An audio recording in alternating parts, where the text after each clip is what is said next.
तापमान वाढू लागले, उन्हाच्या झळा तीव्र व्हायला लागल्या आणि नागरिकांच्या घशाला कोरड पडू लागले। थंड पाण्यासाठी पर्याय शोधण्याची वेळ आली आणि बाजारात गरिबांचा फ्रीज म्हणून ओळखले जाणारे माठ मोठ्या जोशात दाखल झाले। फ्रीज महाग असला तरी गरिबांचा फ्रीज म्हणून ओळखला जाणारा माठ मात्र अजूनही घराघरात आपली जागा टिकून आहे।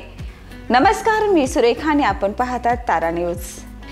यंदा बाजारात माठाच्या विक्रीला मोठी जोरदार मागणी आहे। साधे पारंपरिक माठ, नळ लावलेले आधुनिक माठ आणि विविध रंगसंगतीत उपलब्ध रांजण खरेदीसाठी ग्राहकांची झुंबड उडाले। मात्र मागणी वाढल्याने यंदा माठाचे दर थेट 20% वाढले आहेत।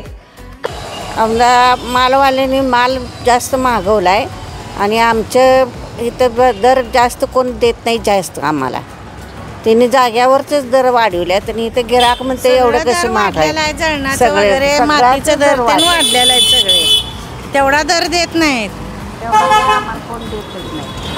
तर किती म्हणजे किती वाढलाय? मटक्याचा दर किती वाढलाय?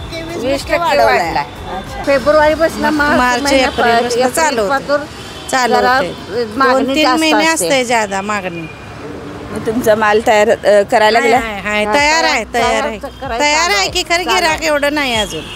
मार्च महिन्यापासून ज्यादा चालू होते, पण गिरायकाची मागणी हळूहळू आता इथून पुढे वाढत जाणार। कच्च्या मालाच्या किमतीत वाढ आणि टंचाईमुळे हे दर वाढले असले तरी नागरिक मात्र माठाच्या खरेदीला प्राधान्य देत आहेत। कुंभार समाज ही मागणी ओळखून जोरदार उत्पादन करत आहे। उन्हाच्या तीव्रतेने फेब्रुवारीपासूनच बाजारात माठांची धूम सुरू झाली आहे आणि मार्चमध्ये ही गरज आणखी वाढणार आहे।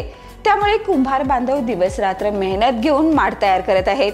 तंत्रज्ञान कितीही पुढे गेलं तरी माठातलं थंड पाणी प्यायल्याशिवाय उन्हाळ्याला गुड बाय म्हणणं अशक्यच। म्हणूनच हा गरिबांचा फ्रीज आजही प्रत्येकाच्या हृदयात आणि घरात आपलं स्थान टिकून आहे। अशाच ताज्या अपडेट्ससाठी पाहत रहा तारा न्यूज।